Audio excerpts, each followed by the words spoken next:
अरे सजल संभरल रूपवा कातीस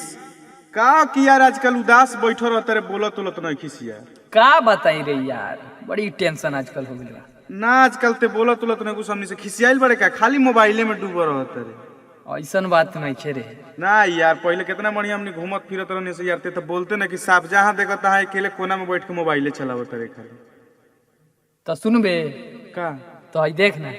काची रे हई देखत रे हई मोबाइल पर ये तो लड़की के फोटो है। अरे एकरे से हमार बियाह होता रे। का हो रे तोर बियाह होता है करा से हाँ मन मजाक करे खातिर हमें मिलनी हो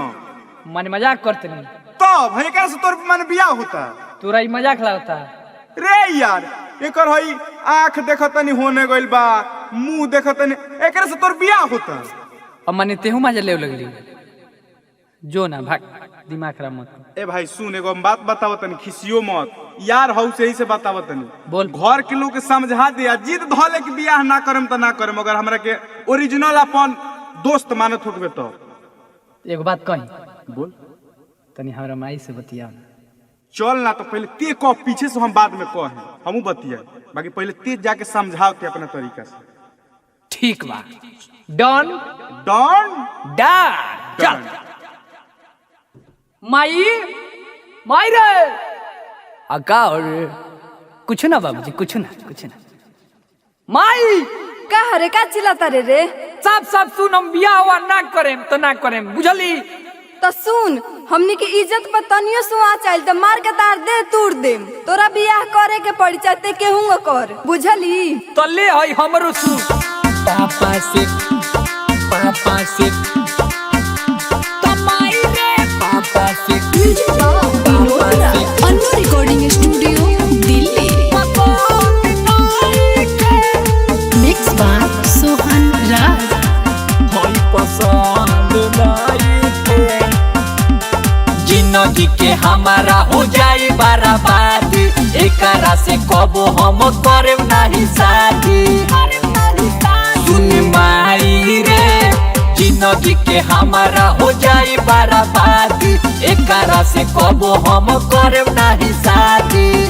सब केहू कहता निमन नइखे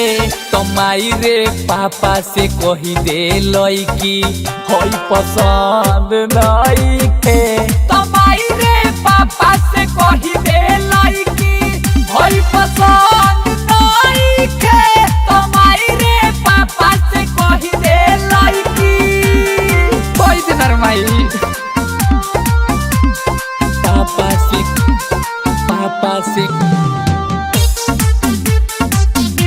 तमाई रे पापा से पसंद नहीं है देखो ही में सफा झगड़ाहीन लागतिया दादा फोटो में से गोली दिलावा पौधा गोतिया दादा। अच्छा तू बताओ भैया ठीक लागतिया तुम बताओ तो मुँह चक्का बहादुर लागे ना कसु पनेखा एकरा नियन लड़की कतही ना देखा चाहतानी जवन हम तवन नइखे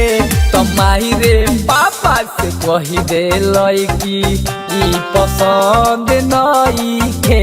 तमाई रे पापा से कही दे लइकी होई पसंद नइखे तमाई रे पापा से कही दे हमरा पसंद नइखे पापा से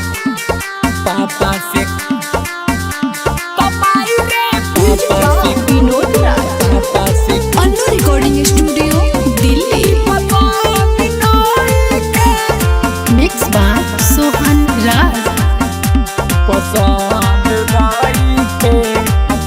ओहिला के बाद या पंचलती चलाई रे हमारा ना बुझाला तोरा गोड़ोई दबाई रे एक दिन तू ही लोग बचतई वालो देखिया लो भल ही रहे मोहमो सही कुआर रे परदेसी पंकज हो जाई बेमार रे